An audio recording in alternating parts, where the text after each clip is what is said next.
Welcome to This Week in Waukesha, the podcast series, podcast number 3, brought to you by WAUK 540 AM and Civic Media. I am your host, Downtown Donnie Brown, coming to you from downtown, from the office of former Alderman Don Paul Brown, located in Work Hub Studios. And I am joined by my amazing producer, who is in the comfort of someone's home, dog sitting, the mighty Max Martinson. This could make a good fodder for a movie. But in previous podcasts, the first two, I keep promising to talk about this special dinner I had with my wife at Mia's. Every month or every couple months, they do a special dinner. They've had like James Bond night. I think there was something like a Octopus's Garden, or so it was like a seafood night. I don't know if I have the right name, but Bo Blast, the owner of Mia's, will be joining us in the next podcast, so he tell us more about it. But I would be remiss if I didn't give my review of the. It was on Monday, June 16th, the day after my birthday, and Father's Day is kind of my my wife's birthday, Father's Day gift. We went to Mia's for the Bob Ross dinner. That's right, Bob Ross. And, we talk about, the mission of This Week in Waukesha is to act locally, think globally. And Bo's doing that at Mia's with these special dinners because he's bringing in some international flavors, some unique cuisines, and some unique concepts. And with each course, there was like a presentation from Bo, and he talked about his affinity for Bob Ross. I think at one time, when he had a TV in his room, I think his dad took his cable away. And the only TV he could watch was like PBS, and so he became a big fan of Bob Ross's, the late artist who loved drawing trees. And so that was the name of the dinner was called Happy Little Trees, which Bob Ross loved to paint in his lifetime and on his shows. And so it was neat because there was a starter course that wasn't even on the menu, and it was these like they were really light chips, and they were like, and what should I say? Oh, and there was like a kind of a red sauce, and like a cold red sauce you could dip them in. It was really nice. It was just a great little starter, and it was a surprise because it wasn't on the menu. That was fun. And then the drinks in between, there was it was really fun. It was a plate that had a clear drink on rocks. Turned out it was like a vodka press or something. And then you had 4 little plastic cups with different colors. And I forget the flavors. I'm guessing like there was like a reddish orange one that was maybe like a raspberry or some sort of berry. There was a rum chata. So it was a really thick white one. And I forget another one was like a lime green, and there was a blue. And the idea was you were to pour these at your own discretion into the drink and try to make your drink into like an art form. And it was we had fun doing it. Mine, I think I might have put a little too much rum chata in it, but the drink was good. So it was, we were painting just like Bob along the way. And so it was neat. And, Bo gave some tips on what we could do in terms of making the drinks. And, but there were no wrong answers, so which was great. So, and the first actual food course was a Happy Little Trees salad. It was Alaskan, what we called it, like an Alaskan salad. It had some great morels and berries and wild greens.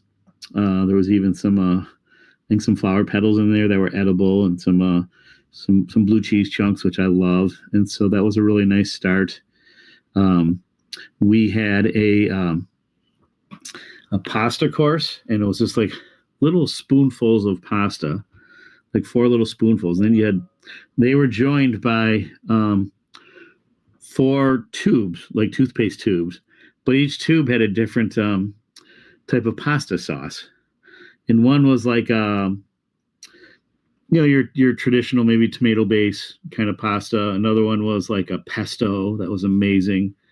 There was one with like kind of a duck, oil that you could, was very fatty and flavorful. And gosh, the 4th one escapes me. It'll come to me, but they were all really good. And you just, on each little clump of pasta, you poured your sauce on and you ate it, and it was fun. It was and it was like on the serving, the plate was actually like a board that the artists use that have like their paint colors on them, the little blotches, and I forget what you call that artist board, but it has that kind of that rounded shape. I think most of you know what I'm talking about. The big course was a rather large steak, and it was done. I believe it was like a black and blue, or served like rare to medium rare. It's really good, and it had some different sauces you could try, and it had, every one of these courses had a drink that came with it, and so that made it fun as well. And the dessert was like this. It was like a budino, but it was kind of like a chocolate cake or like a flourless chocolate cake. It had like a chocolate kind of milky sauce around it that goes like swimming in it. And it was just outstanding. It was just to die for. And what a great night. What a great way to kick off the summer for us, too. And so that's what you get in downtown Waukesha. There's a lot of these great special dinners. And, I'm sure if you go to Chef Pam's, because they have those special dinners that people sign up for, that, of course, Mia's isn't the only place doing it. But how fun it is as we see more and more options in downtown Waukesha and more fun things to do. And this was a Monday night, and a night when many of the restaurants are closed, that Bo opened his doors for his special dinners.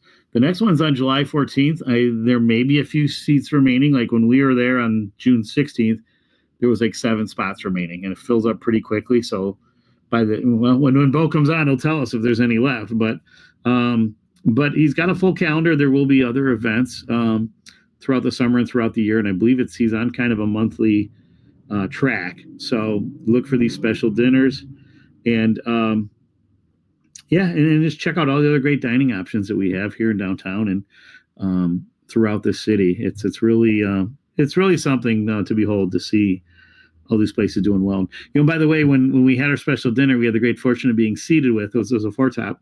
My wife and I were seated with Pat Hannon, whose family is Hannon's Bar, that hosted that great Les Paul 110th birthday party, and his fiance Erin McGroovy, who many of you know from Nice Ash Cigar Bar, where she tends bar, but she also has her own little one gal rock and roll band, or the kind of folk rock, and she performs a lot. I think she might even perform at Nice Ash, but really had a lot of fun sitting with them, especially after I had the pleasure of meeting them both at the Les Paul birthday party. And I know my wife had a lot of fun meeting them. And so, I'm already looking forward to summer because we're making some great new friends, and looking forward to seeing more great things throughout the summer. We have yet to check out a Friday Night Live, and unfortunately, we're going to have to miss the next 2 because we'll be traveling. So, looking forward to catching up with all of those. And so, it's probably good that I get a break from all the eating. I probably, it's funny. I was in Vernon Hills this past weekend for another softball tournament, and I had to miss the first game because I was doing the podcast with Mayor Riley, and it was great. It was 2 great podcasts with Sean, and I encourage you to listen to those, especially since Mayor Riley will be stepping down or retiring after his 3rd term as mayor. So we shared a lot of great memories, and we talked about the future and some of the challenges we have ahead. But anyway, while I was waiting for my wife to pick me up, because the second game wasn't for another couple hours, I went into the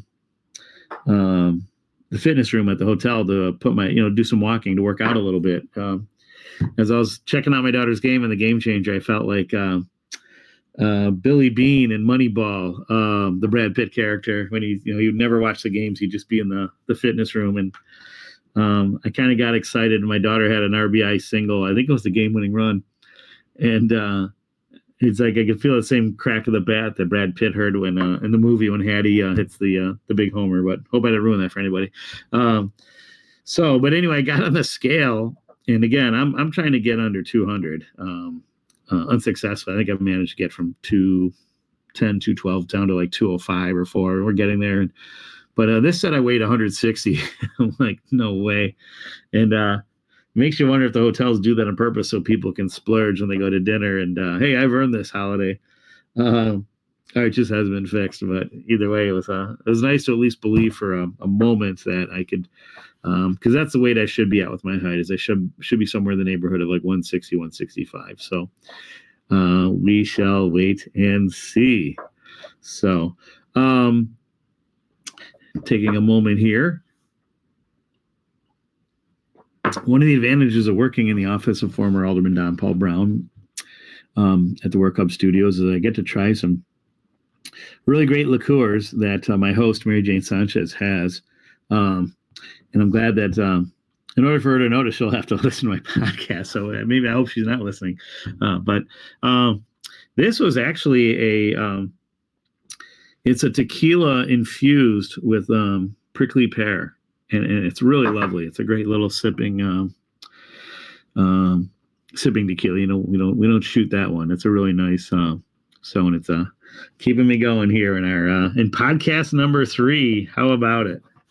So, but I tell you, if there's one common theme in these podcasts is that we are. I'm always talking about softball and all my daughter's tournaments and all the travel that's going on, and it really is it's a big commitment. I've mentioned this in previous podcasts or radio shows that the youth sports industry is a $19 billion industry, and for some reason softball, and I think baseball does the same thing, they have their tryouts for the next year's teams, the next year's clubs, in the middle of July, which you'd think would still be like kind of the heart of the season, but for many of them it's when. Well, and that's not true. No, I say, yeah, maybe some of the big tournaments end by then, but a lot of teams are still playing through all the way through July and sometimes through early August and later. And of course, when they join their new team around that time, then they're playing fall ball. And boy, we participated in like maybe 9 tournaments in the fall, which when you think of like the other sports that kids are playing, my daughter also plays volleyball. And then you think about like homecoming and all the things that are meaningful to these kids. You know, this is like the best years of your life, and especially in the fall in high school. And as much as you may love to play softball, you know, do you really want to be in a hotel somewhere in a different state or a different part of this state when you'd rather maybe be with your friends, you know, cheering on the football team to victory? Or and it's funny, the student section at the games are a game in and of itself. These schools get awarded for best spirit. In like Waukesha South, even though we haven't really had many teams to brag of since the Ken Hollow era, the student section, the way they get all decked out and the spirit that they show, they've won a lot of these awards for sportsmanship and school spirit. And it really is quite the festival event. And so it's, you know, to try to balance that with your you know, your school social life with your schoolwork. If you're playing more than one sport, the volleyball team you're on currently, I don't know how they do it. And then again, with the tryouts coming out like these past few days, these past couple of weeks, it's been like a reality TV show, like hearing different parents talk to you, like, you know, is your daughter going to stay? You're going to go to another team? Or you go to another club? Or you're going to be, I mean, it's just, the water cooler talk's amazing, and it's like, hey, don't tell anybody this, but this and that, or you could tell this person this, but not that. And it really is quite the emotional roller coaster. I mean, for the parents, and maybe as parents, maybe we're getting too involved. I try to keep out as much as I can. But what I really want to see is, and I'll never stop lobbying for this, is a day when,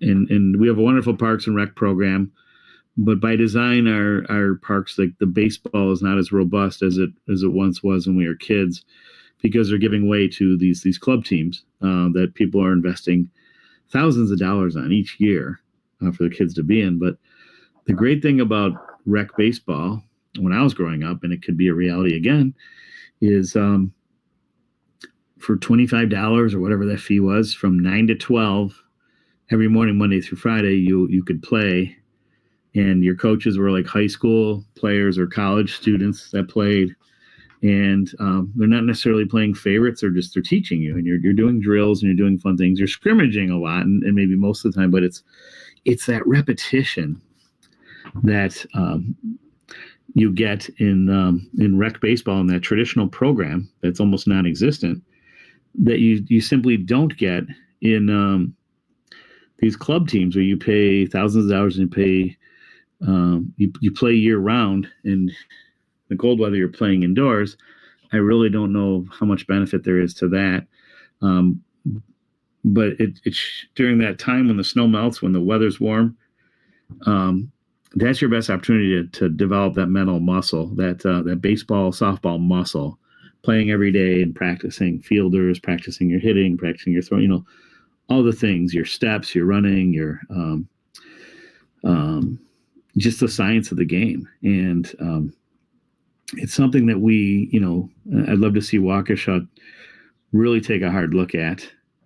And I know we're in a bit of a financial crunch, but believe it or not, our parks can be revenue generators, serious ones. And this is what I would petition the council to do, is to do a referral, where the city conducts a study. We look at other cities like where were we at? Bloomington, Minnesota, Peoria, Illinois. Cities about the same size as Waukesha. We were in Vernon Hills last weekend, using district parks. So you're paying the rent right away. The city's getting rent money from that for several games. There could be anywhere from 10 to 25 or 30 teams, maybe more, given the parks that we have. And then think for a moment of the hotel nights being paid for, the seats, the butts and seats at restaurants, the gas, the liquor, soda, food, all the things you need. Those are great revenue generators for a city, especially in the summer when we don't have a Springs there anymore. We're not the great resort we once were in the 19th century, but we have the infrastructure, especially with this Rempe farm that has not been developed. I think it's just been designated as a preserve.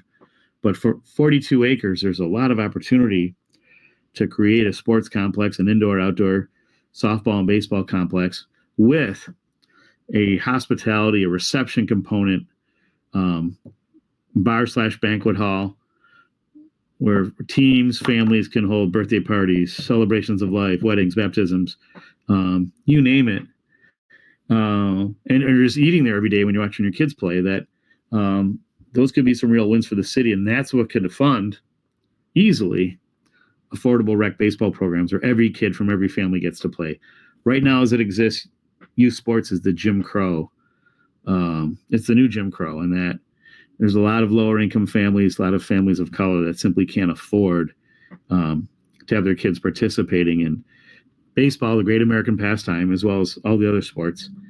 And that's criminal. That's a shame. And that's something we as residents of Waukesha, I think we have an opportunity to change or to do something about. So call your elders and ask, what's going on with the Rempe farm? Why can't we make it better? What's the plan? There's yet to be, in the city's plans, there's yet to be anything really formal or specific about that. Now, it's great that for now it's a preserve and they're not, paving paradise and and tearing down trees. And I'm not necessarily an advocate for that. But as I understand it, when I was on the council and I voted for it, it was a farm. And so there's still a lot of open space that could be converted into a very big field of dreams. If you build it, they will come. So, and speaking of coming, I know we will have Bo Blask will be on deck soon. He should be checking in for podcast number 4. And I'm amazed that I made it this far. But again, I want to thank the mighty Max Martinson for making all this possible. It does a great job as our producer.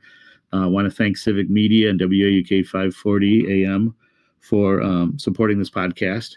I want to thank all of you as well. And would love to hear your stories. If you have a story to tell, please reach out to me on social media or through Civic Media. I'd love to hear your story. I know a lot of other listeners, especially if it's about Waukesha or it's about the life we live today. So thanks again to everybody for joining us on this hot summer night. And stick around for podcast number 4. Please remember, safety is everyone's responsibility. Good mental health is everybody's right. Go Ramila Mahagav Galer, and see ya!